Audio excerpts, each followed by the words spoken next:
Hello and welcome to our Blue Card webinar today. We would like to sincerely thank you, and we appreciate the opportunity for all of us to get together in our command community to discuss topics relevant to incident and fireground commanders. And today is intended to be a 1-hour discussion focusing on the critical fireground thinking and application of the strategic decision-making model. This is an overview of what is a 2-day workshop where these concepts are going to be discussed and explored in depth. The first offering of that workshop at the Alan V. Brunacini Command Training Center will be March 6th and 7th. There are still seats available for that. And if you would like to attend, you can go to bshifter.com to sign up for that. We are targeting around 45 minutes of information for you today, with about 15 minutes on the backside for questions and comments. If you have a question during the webinar, please enter it into the comment section. I'll be able to moderate those at the end of the presentation, and we are going to try to get to all questions. However, if we can't, we apologize ahead of time. We want to be respectful of everyone's time today, but we do understand that we may not be able to get at everybody's questions. So as the questions come in, please put them in the comments section, and we'll begin to get to them. First of all, we'd like to introduce our panelists today. Chris Stewart is here. Chris Stewart recently retired from the Phoenix Fire Department as Deputy Chief, and he continues to serve as a Deputy Chief at the Rio Verde Fire District in Arizona.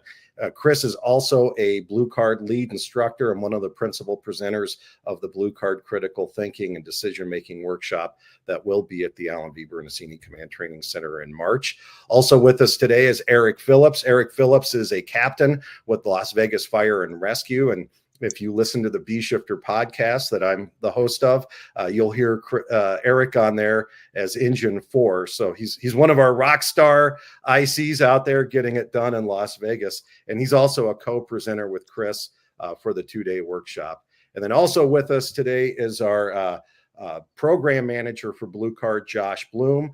Josh is a retired deputy chief from the Loveland Sims Fire Department and also operations chief at the Lockland Fire Department.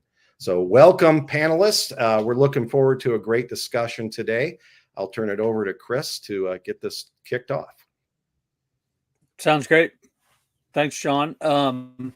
So we have an interesting conversation today and with you guys in trying to discuss some further things that I think really have been identified as elements to improve our customer service and improve the ability for our trainers and our departments to actually roll Blue Card out and utilize Blue Card more importantly on the incidents, because this is not a training system that was just built to train on. This is actually a system built to be used in at real fires on the Fireground, doing real work.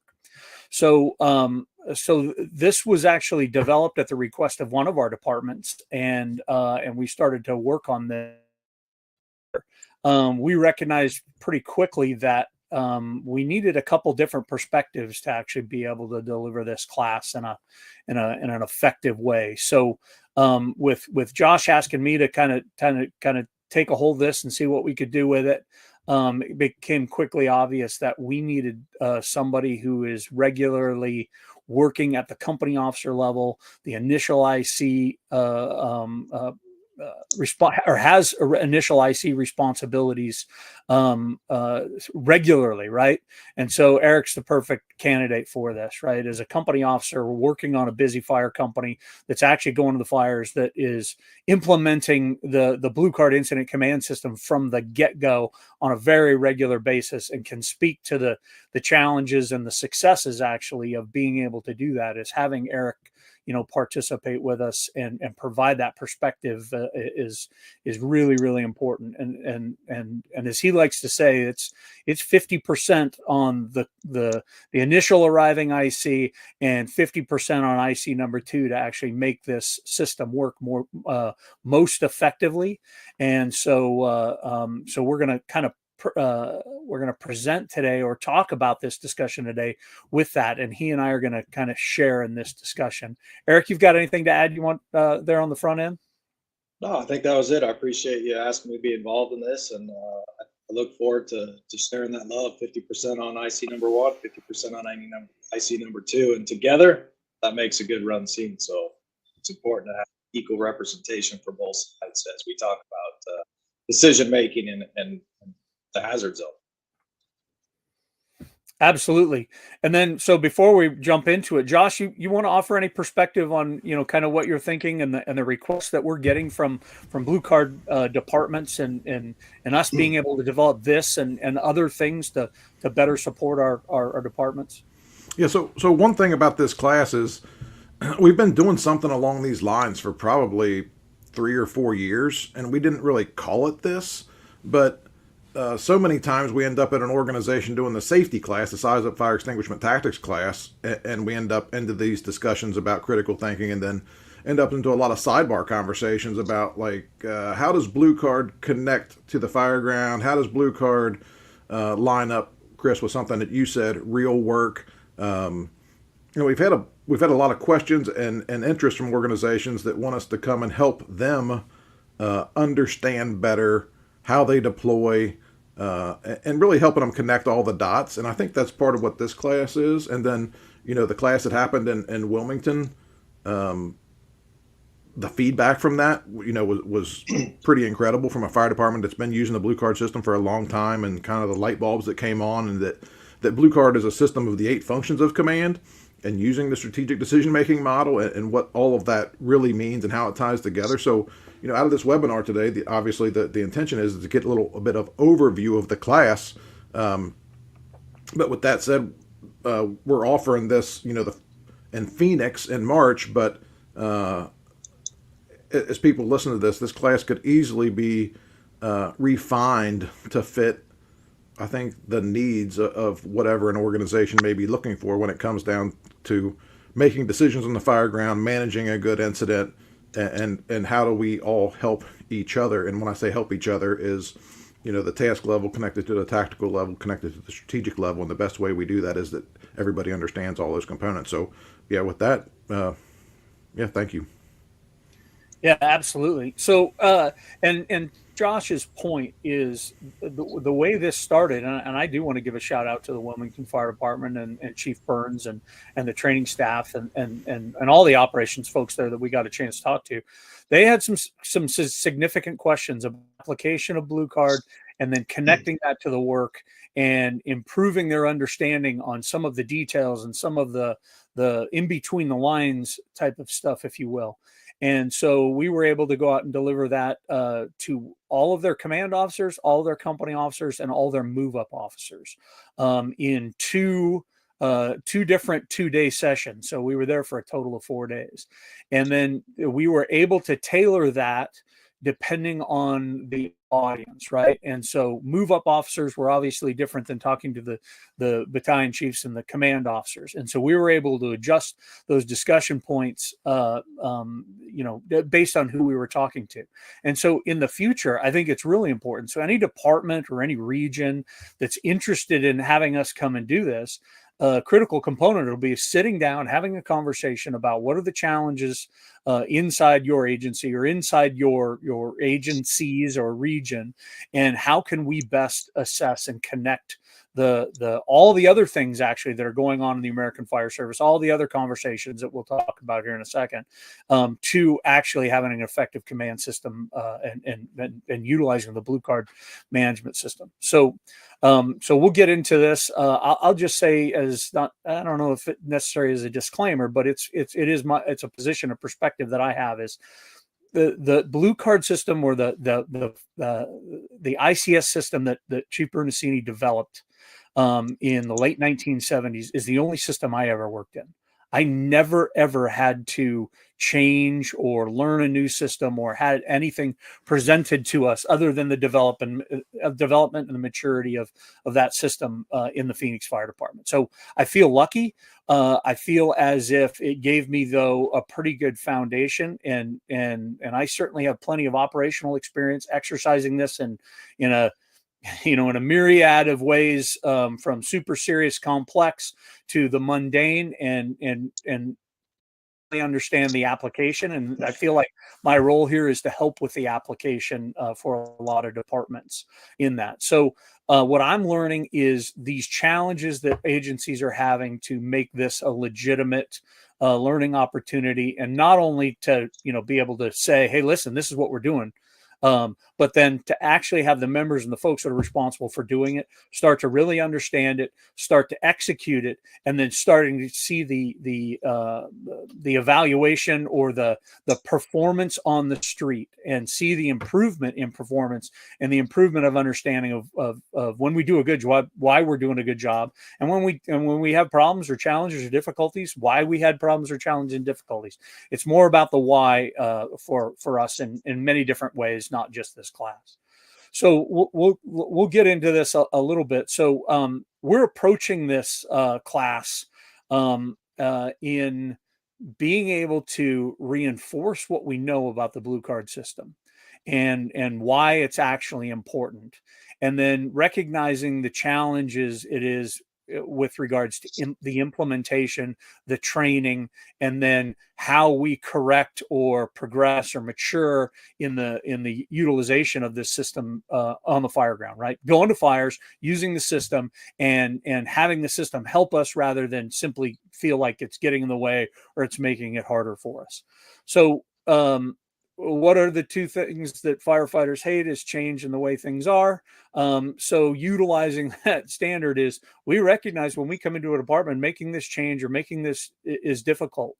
And it's the change, number one, that's problematic, or it can be problematic, or feel like, why do we have to change? Things were just fine before. Well, likely they weren't, or an agency has found a better way to do things, and that's not a bad thing to do. Change just simply to change always relatively almost always sucks, but change for specific reasons is often important. And then the other part of the challenge we're seeing is that it makes folks uncomfortable having to be more responsible for things, especially as first in officers or IC number 2, feeling as if you're more responsible now as a first in IC or first in company officer for the evaluation of the situation, utilizing the functions of command, doing all the communication, setting up the incident, deploying our resources appropriately based on the critical factors and the conditions that are going on in the incident. That stuff, when you're used to arriving and just going to work and letting somebody else sort out where they're supposed to go, or utilizing some standard operating procedure or standard operating guideline to say where the second company goes, where the first truck company goes, where the third engine goes, that type of thing. That responsibility, that weighs on folks. We recognize that, and we need to teach and support that. And then there's a lot of knowledge that you need to improve to be good at utilizing the system. So that fundamental understanding at all levels of fire behavior, extinguishment, search, support work. Now you're applying it at the strategic level and saying, okay, based on what I'm finding out here, or what I'm seeing on the Fireground and what I think is critical up front, I need to put some work in place. I need to get these other companies working within a standardized incident action plan based on the conditions, based on our position in the risk management. That's hard for some folks who haven't had to think about that ever previously, whether they're new on the job or whether we're training old dogs to do new tricks, right? Within a command system.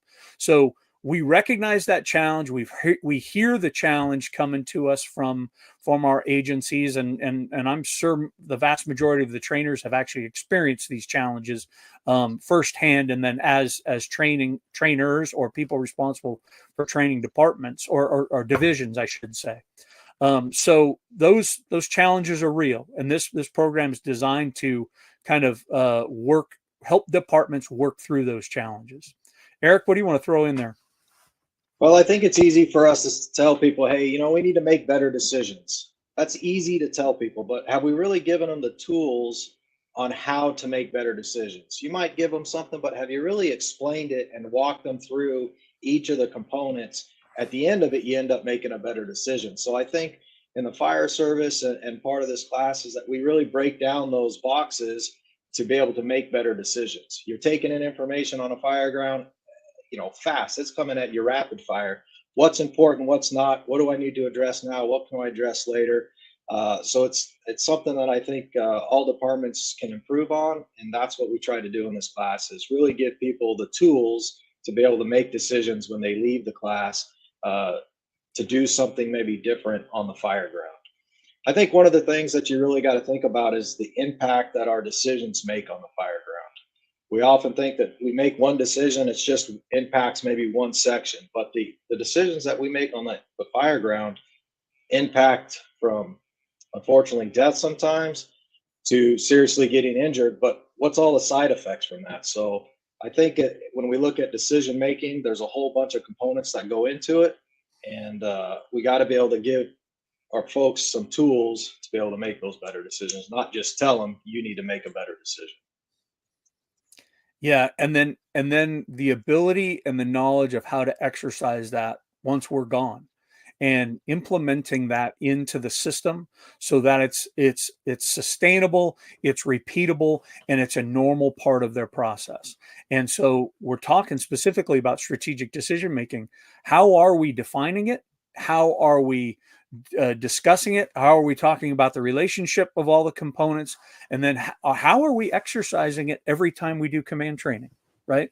From the company officer level to the command officer level. Heck, where I'm from, this was taught at the recruit level, because it's a common we want to develop a common operating language and a common critical thinking process on the Fireground. So it gets introduced to the recruits. Now, they're not responsible for it in the command system, but we want them thinking that way so that when they start becoming responsible, or they start having to communicate important stuff on the Fireground, that they've already been utilizing this process, from their infancy, I guess, if you will.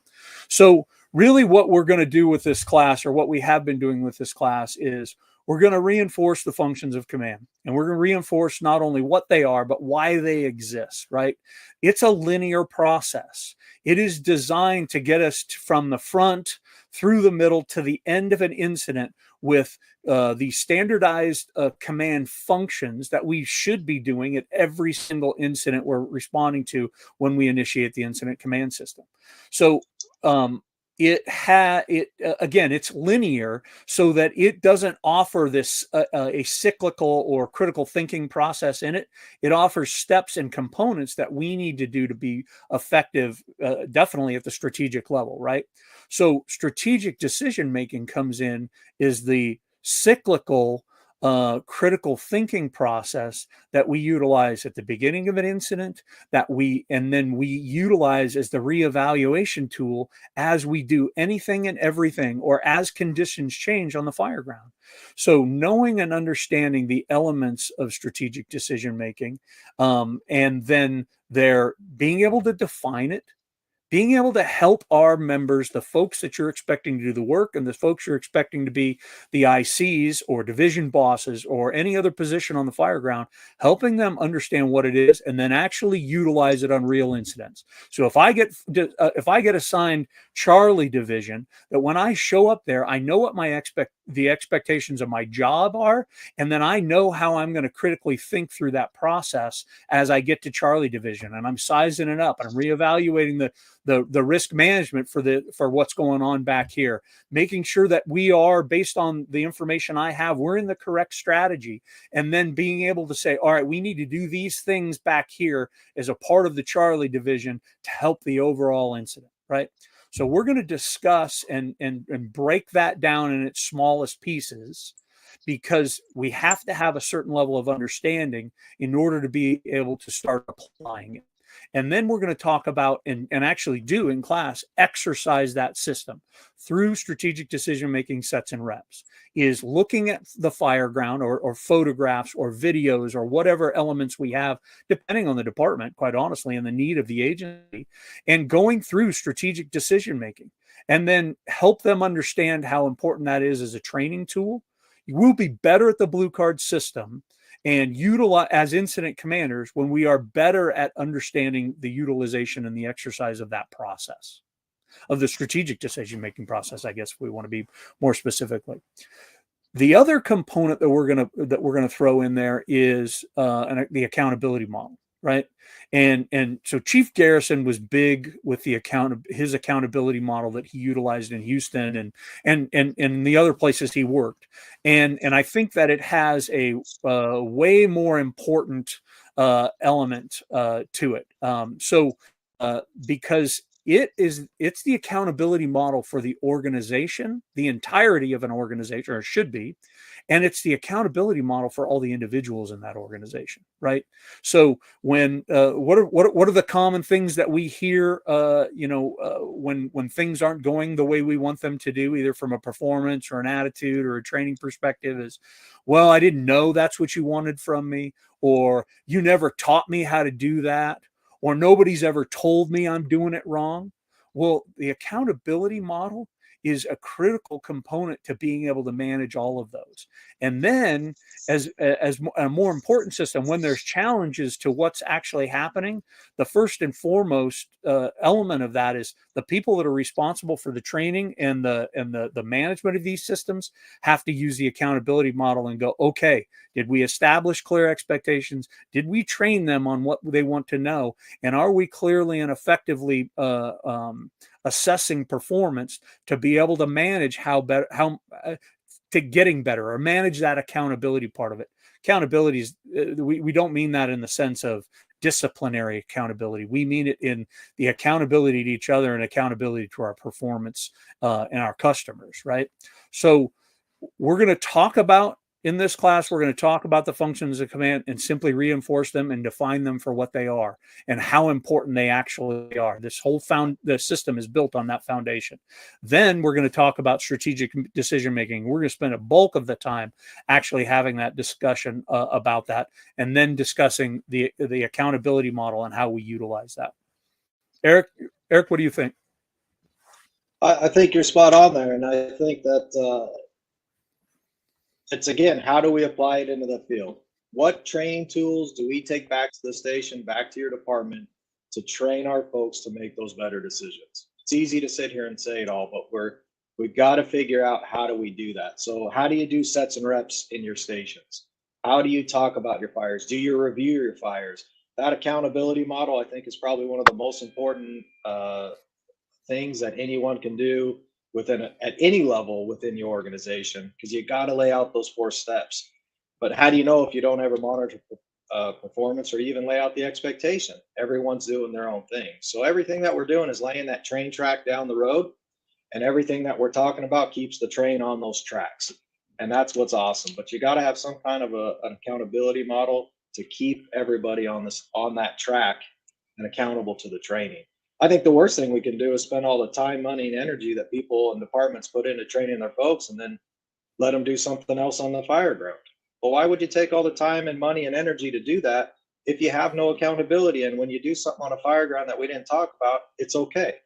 Well, that's not really what I think is expected by most departments. So learning these tools and really how to apply them within your organization, I think that's where the rubber meets the road. That's what keeps the train on the track as we talk about all these things. And the end result of all of this is we make better decisions.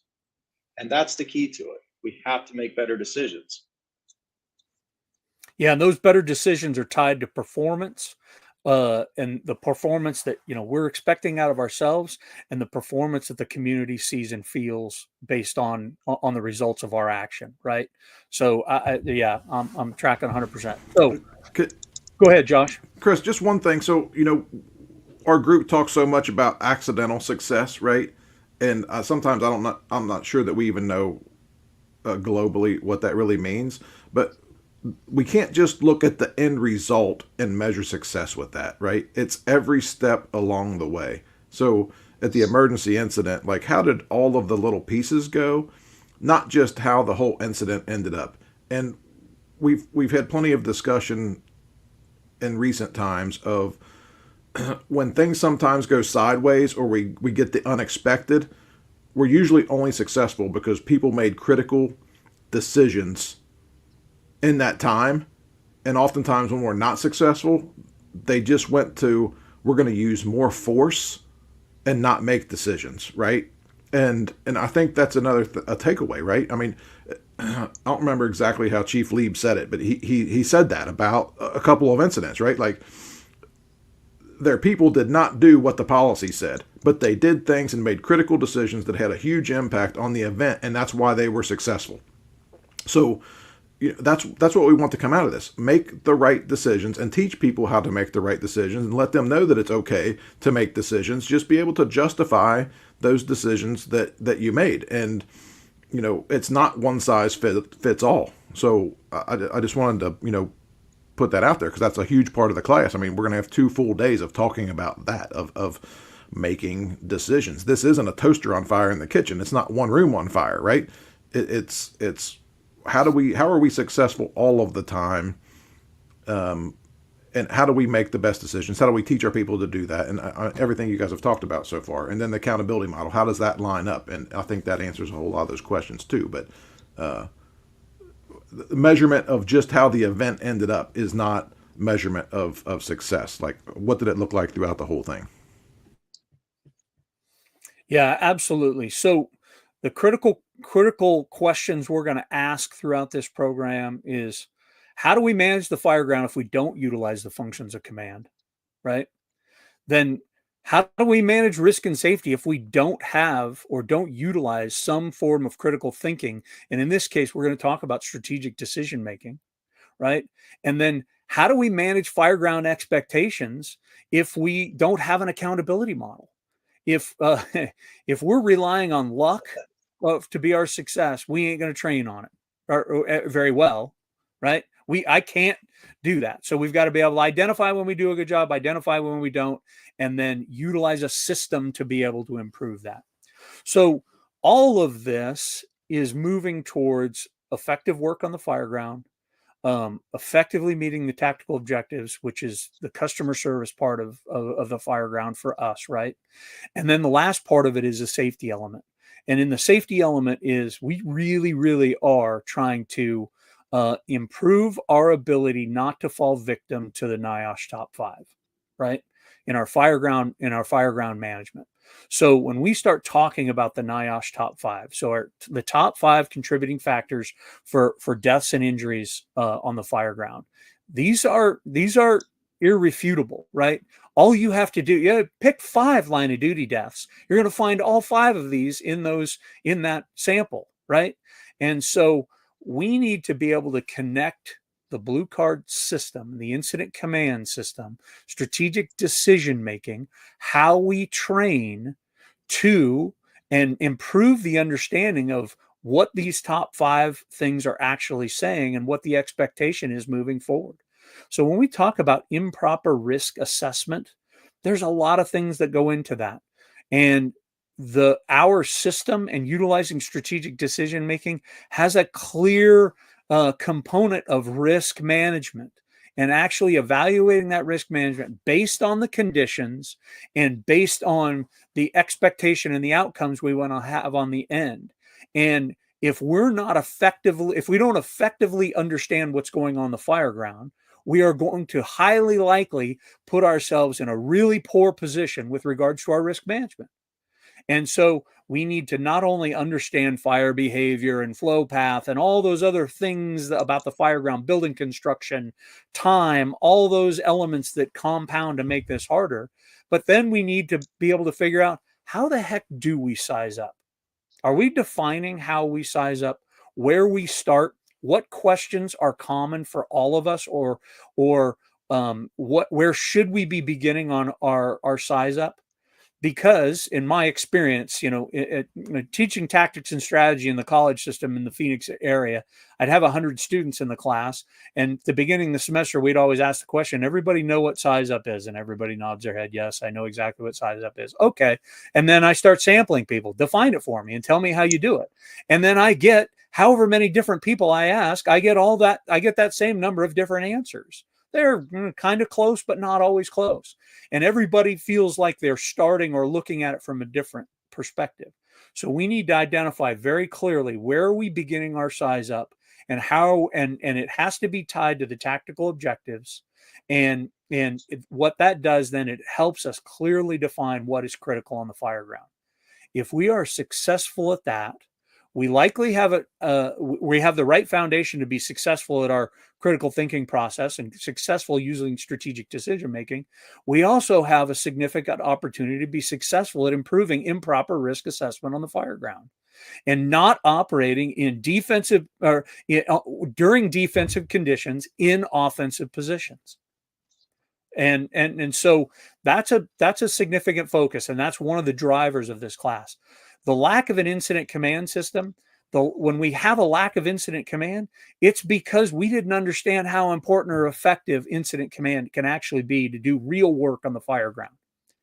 It's not the incident command system isn't the solution. The incident command system is a pathway and the resource to get to the solution, and to do it the same way, repeatable, consistently, and be able to measure performance on the back end, right? And that's the way the boss developed it, because the boss expected us in the Phoenix Fire Department to do real work. We didn't hide under the truck when things got dangerous. So that there was an expectation that we were able to do that. So the incident command system helps us do that. A lack of accountability. If we build a system where the IC manages the not only assigning the position and function based on the conditions, based on the risk management, based on the strategy, that helps the work, but then it helps the accountability part. If there's a problem, I know based on the system and the assignments where everybody was supposed to be working and what they were supposed to do. And I don't care whether it's 3 companies or it's 30 companies. The incident commander should have that ability. So as one of my old bosses in the Phoenix system would say, it's the way you connect the nozzle person on engine 1 with the IC, whether you've got 5 firefighters or 50 firefighters working on the Fireground. Then inadequate communications. Communications is about how we communicate and the language we use and what we communicate and in the right time. We tend to over communicate on the Fireground and sharing information that is merely interesting to the outcome of the situation, right? We're not necessarily communicating it. We're just narrating it, or we're making ourselves feel better by talking on the Fireground. And that's ICs down. Right? That's everybody on the Fireground. So this system is built, and we talk about it utilizing strategic decision making and utilizing our standard communication process in the Blue Card system of how to do that. And then the last thing, failure to follow established SOPs or training. If our SOPs and our SOPs are highly effective, and if we train to them very specifically, and believe me, if you can't train to them, there's a problem with your SOPs. And making sure that they're effective, making sure that we can train to them, we are much more highly likely to utilize them efficiently and properly on the Fireground. And so that's why we want to spend time in this system actually helping organizations figure it out so that they can train their members better. And so when we tie what we're talking about with strategic decision making, our ultimate goal is to improve those NIOSH 5. I don't want us falling victim to any one of those or writing a report about any of us because we did or we didn't effectively do those things. Because when you know, you can't unknow. Eric, what do you think? Well, I think that NIOSH top 5, and we could talk about that for 2 days. Or more, very easy.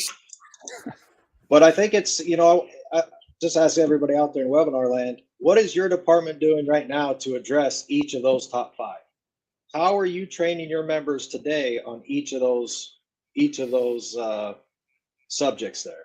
I think it's easy. We all know and we all can repeat what the NIOSH top 5 is, but can you break down each of one similar to what Chris just did and ask your officers? And when I say officers, I mean battalion chiefs and lieutenants or captains, however your organization is. But really, how do you get better at risk improvement? How do you make a better risk assessment? Communication's an easy one to pick on. How long has communication been a problem within your organization? We can ask the guy with the most seniority, gentleman in class today, 38 years. Ask him, how long has communication been a problem? 38 years. Well, are we going to get serious about fixing it? So once we identify within the organization what the real problem is, are we ready to fix it? And that's what I think is cool about this class is we dive into some of those subjects and really get to the root of the problem, and then help departments figure it out. This is how we need to address this situation to make it better. So you don't fall fall into one of these top 5 NOS reports, because we don't want that to happen. If we address this top 5, we make better decisions. So in the application or the training or the ongoing process of utilizing this incident command system, I cannot imagine there has not been a department out there that hasn't heard feedback, if you will. I'll use that politely, based on centered around safety. Why are we so preoccupied with safety? And then why are we so preoccupied with communication and effective communication? Well, the safety thing is, simply put, is that's how we put ourselves in a position to be successful and do it over and over again, right? We need to be able to come back to the next incident and be ready for the next incident, right? So I hope I'm not the only one, and I feel very confident I'm not, that I've heard things like, why are we so preoccupied with safety? Or we can't save anybody if we're so preoccupied with our own welfare or our own safety, right? It's not. It's one or the other. We're either gonna be kick-ass firemen, or we're gonna be safe. You can't do both. Well, I think it's all nonsense, right? And it's really incumbent on us as the educators, the teachers, and then the folks who are managing the work on the actual Fireground to change that perspective, if you will, right? So does safety matter? Duh. Yes, it 100% does. Well, why does it matter, right? Well, because we have a 0% acceptable loss on the Fireground.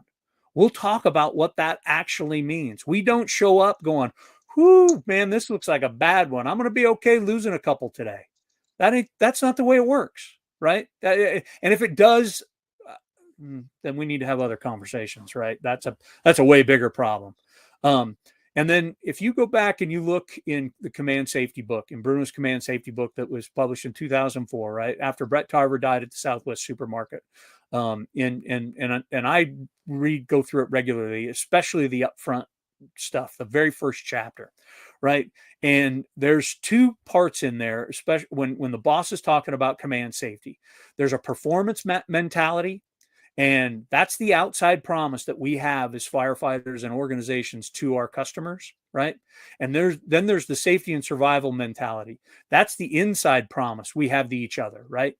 And so that outside that outside promise, that performance mentality, means we're confident, easy for me to say, confident, competent, like we know what the heck we're supposed to be doing, and that we're willing to place our body between the hazard and our customers, right? But the critical element to that is we can't protect Mrs. Smith if we can't protect ourselves. The other part of that is that safety and survival mentality. We've got to care about our firefighters. We have to give a shit about their welfare, both in the firehouse and in their occupation, as well as on the Fireground, right? And as ICs, we've got to be willing to place ourselves between our firefighters and the hazard when the time comes. We recognize that the conditions do not match the actions, and we are in a bad situation, or we are in an offensive position with defensive conditions, that we're going to stop it. We're going to correct it, and we're going to do something better or smarter, right?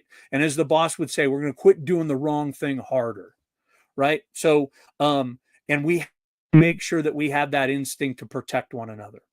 If we can't protect ourselves, we cannot protect Mrs. Smith. It is not it's not a repeatable process if we're constantly screwing ourselves up on the Fireground.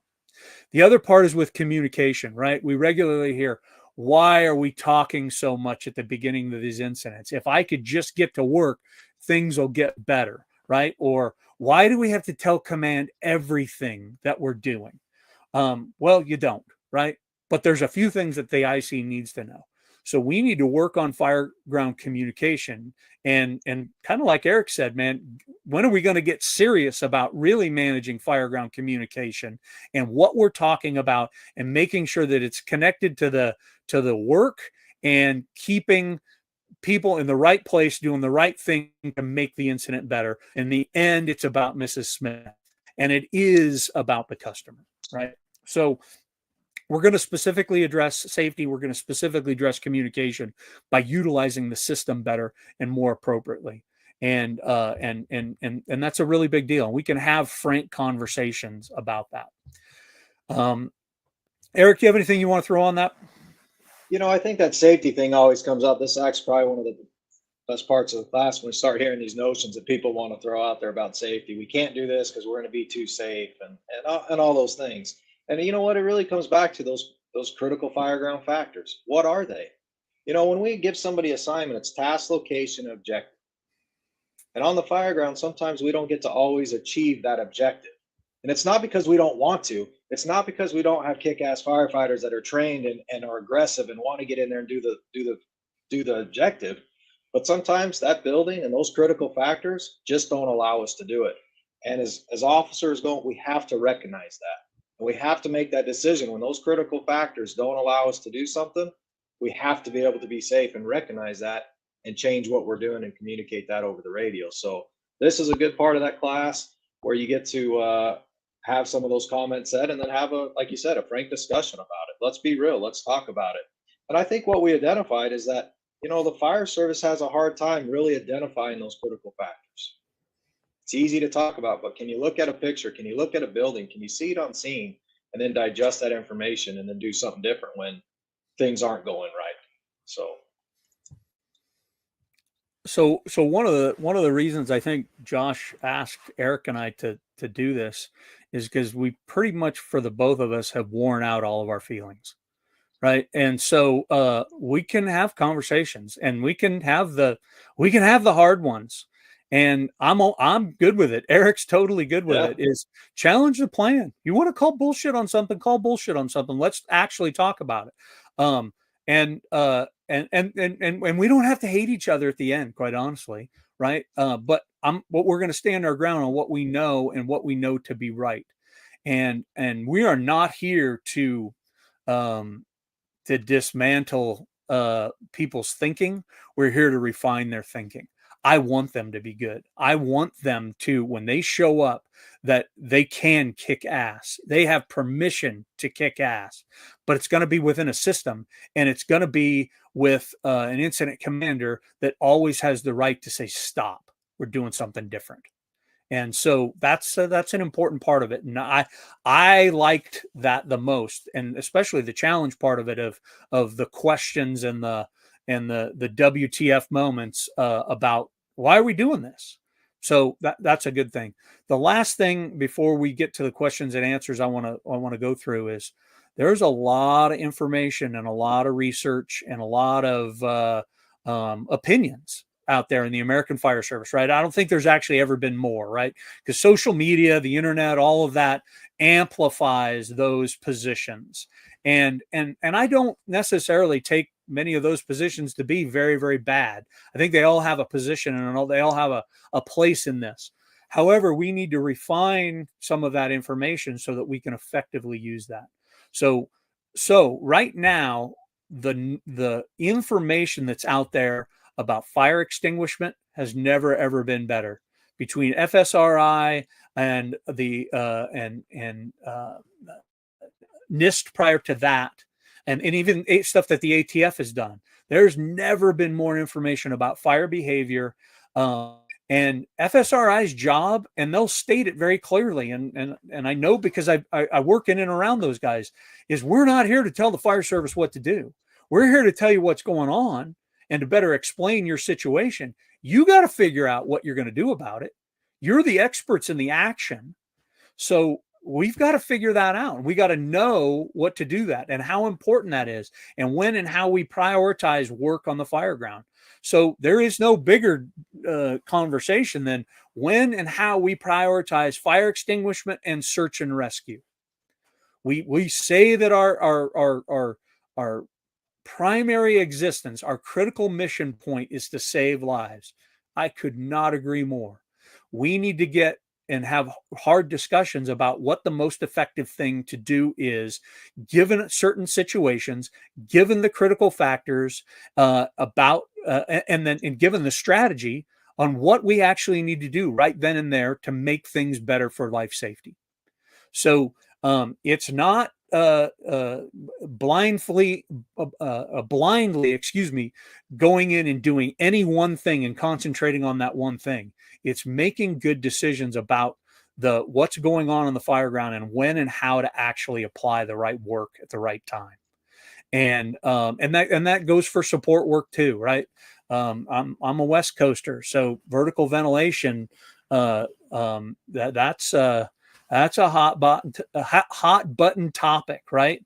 And ventilation is ventilation. I'm not married to the way we do it. It needs to be done right. It needs to be done in the right place. And the person that leads that is the IC, should be the IC, and based on real information and real knowledge.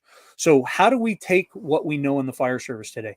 How are we implementing what is being presented on the firefighter rescue survey?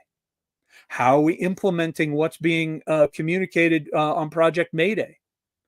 Taking experiential data like those two prominent things and applying them to our actions and our incident command system, and then taking the more scientific stuff that FSRI and the other research-based folks are doing, and I'll even give a shout out to the National Fire Sprinkler Association, right, for the research they're doing right now with fire sprinklers in big box buildings that are completely and totally changing our perspective of and prioritization of action in big box buildings. So there's a lot of cool stuff going on. We need to better apply it, take some of the emotion out of it, and you put it into a system that's tried and true so that we can get better at it.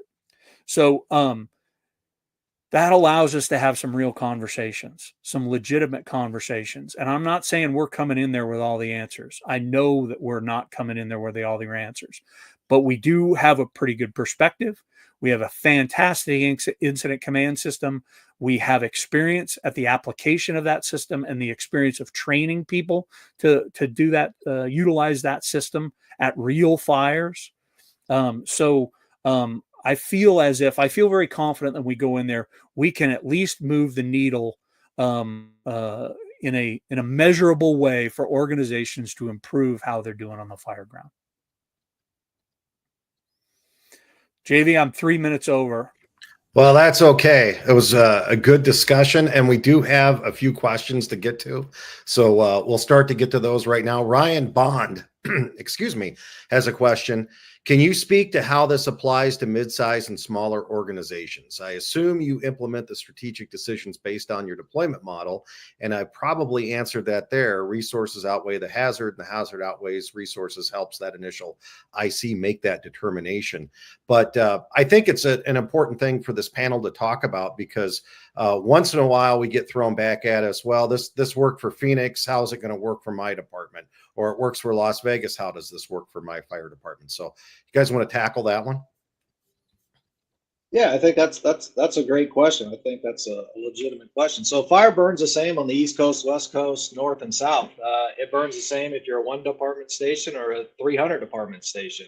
The fire reacts the same all over. So as far as making decisions and applying the strategic decision-making model, you look at the functions of command. Function number 1 is deployment. So all of our decisions have to be based off that function 1, which is deployment. If you only respond with 1 engine with 2 people, and you might get 10 within 20 minutes of the incident, your decisions have to be based on your deployment and be able to do it safe.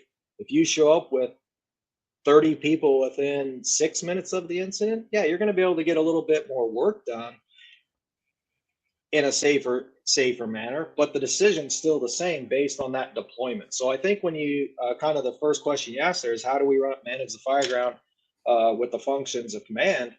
It's right there. You got to start with number 1 is deployment. So I think it applies equally to any size over the organization for some of those facts. Fire burns the same everywhere. It doesn't discriminate on any factor. So I think it would be awesome for big departments and small departments. I don't see any difference. As my old boss would say, you've got to build tactics based on what you've got, right? and if you have a small number of firefighters initially, your tactics better match the most effective tactics for a small number of firefighters, getting the absolute best done that you can. And the system allows for that. It's not just for, an overwhelming resource response. All right, next question we have from David Lopez. Can we explain again the difference between strategic Mayday and task or tactical level Mayday? And can the help order be applied to both? Yeah, I can take that one on. So if we're going to define what a strategic level Mayday is, a strategic level Mayday is a Mayday that happened because at the strategic level there was not effective size up or recognition of the conditions and the critical factors, and we were likely or are operating in a position that does not match those conditions. So the prime example is operating in offensive positions when you have defensive conditions from any perspective, but most importantly from the IC's perspective, right? So that who's in control of that? The IC is in control of that. If they're allowing that to occur on the Fireground and we ultimately end up with a Mayday on the Fireground, that is 100% on the strategic level. They could have fixed that. And so in the end, right, if we're going to look at true accountability, then the strategic level is responsible for not allowing that to happen or diminishing the opportunity for that to happen. And then if they recognize it's going on, remove people before that actually occurs. So that's kind of the definition of strategic. If we want to talk about task or tactical level Maydays, those are decisions made. We'll talk about task level. That's a decision that is made at the firefighter and company level that or can be a decision that's made at the firefighter and company level that puts them in a position to end up calling a Mayday. So one of the best conversation pieces around that is air management, right? If we're ineffective at the task level and the company officer level at managing air in the hazard zone, it puts us in a tremendous position to have Maydays, right? So the prevention for that is effective in a training, use the accountability model, effective standards. Yeah, exactly. Yeah, effective standards, effective training, and monitor how we actually do it on the Fireground to improve or diminish the opportunity for that task level Mayday to happen. Now, when we talk about tactical level, since if we're talking about tactical level officers, if we're talking about division bosses, well, those look more like strategic level Maydays or strategic level problems. If we don't recognize the critical factors, we're not in the right position or risk management as a tactical level boss, as a division boss, then that puts us in a position. So we're trying to eliminate that. If we're talking about company officers managing their crews, then it looks more like the air management issue or the depth issue or getting off hose lines or engaging, attempting to do search and rescue in positions and places and conditions where it's not reasonable to do search and rescue. So that's kind of the delineation of those. The help order has everything to do with starting with the individual who's having the Mayday, right? Unless that person's unconscious, I don't know of a person on this planet that if they're involved in a Mayday aren't going to try and fix their problem themselves, right? And so they're going to start working on that. The next level is the people that were assigned and working with that person, and then the other companies on the interior, and then the last component of help order is the companies that are coming from the exterior, or the RIC or RIT or whatever letters we want to assign to those exterior companies that should be tactical reserve in on deck positions in the divisions. That's the last step in that help order. So if we're talking about Maydays and prevention, all this stuff we've been rattling on about beforehand actually works to prevent the opportunity for those Maydays. And then if we're going to talk about the response side and the help, we can dig into the the Project Mayday data, that I can certainly talk about the Phoenix Fire Department data from Southwest Supermarket and compare it to like other similar studies that I think it was Asheville, North Carolina did, and how closely they actually went up to what we're actually finding from 21,000 real Maydays that, God rest his soul, Don Abbott had been working on prior to his death. Anything else from the panel on that?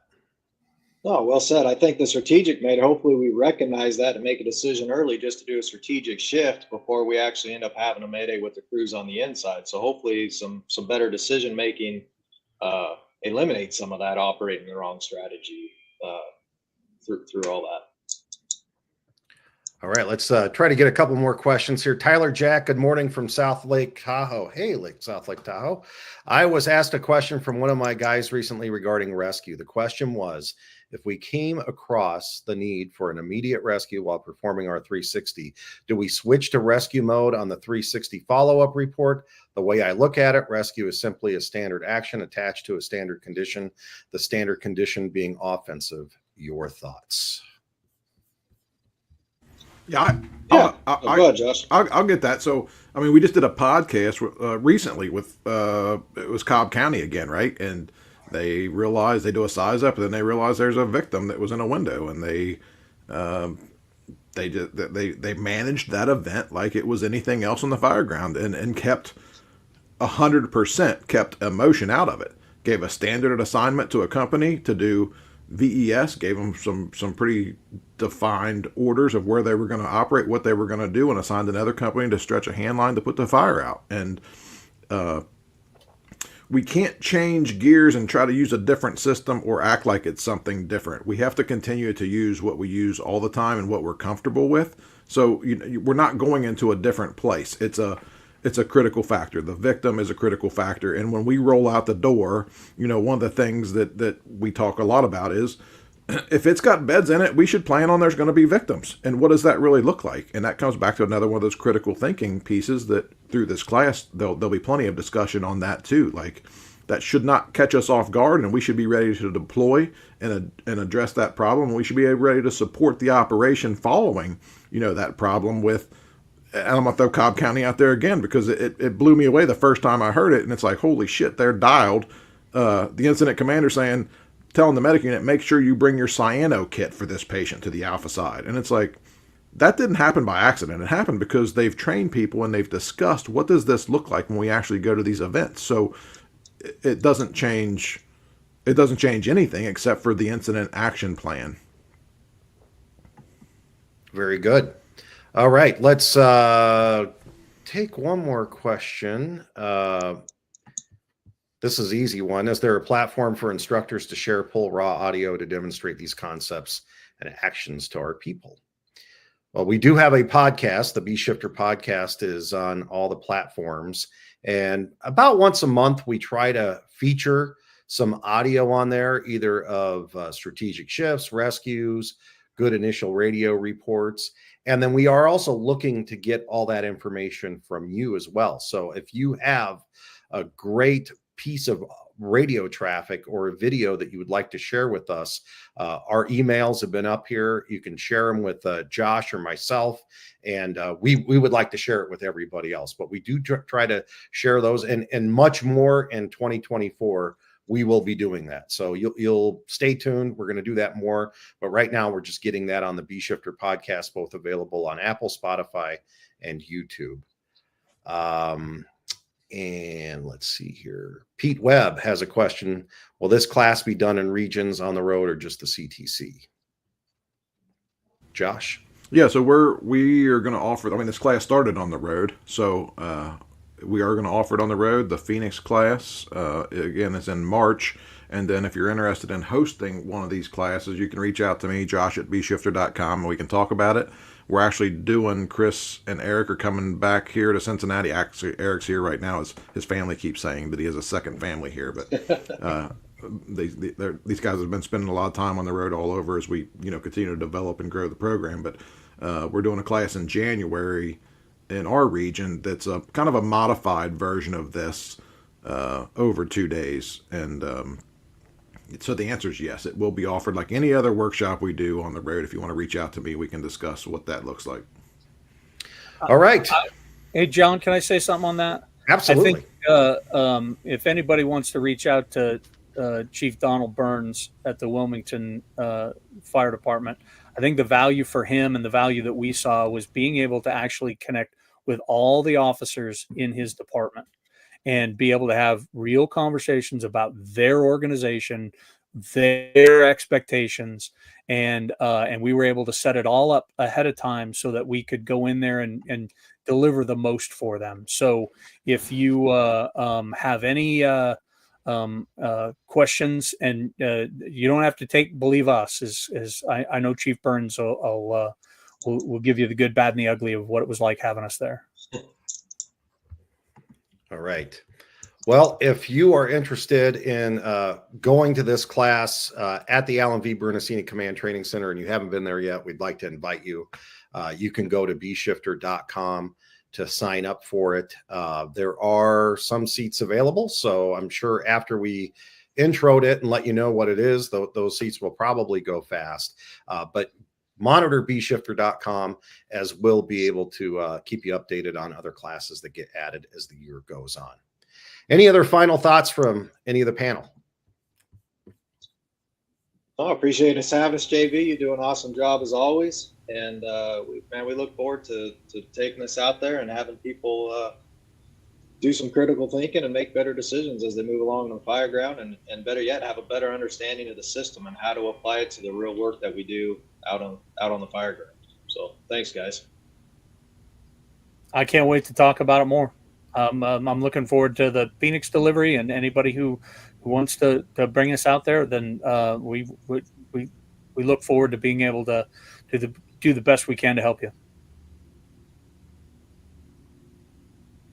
Thank you all. Thanks everybody for getting on. What do we end up with, John? 300 and some people on here? Yeah, eventually we were. People now that lunch is over, they're going to lunch, have been dropping off. So we'll get people out to lunch, but we told you it was going to be an hour. But on behalf of everyone at Blue Card and B Shifter, we want to thank all of you, because you give us our mission. You are here to connect with us in this command community. So we appreciate your time today. If you need more information, you can hit up any of us, and just stay tuned for more information, as we'll be throwing it out as we get there. So until next time, thanks so much for being here on the webinar today, and we'll see you all soon.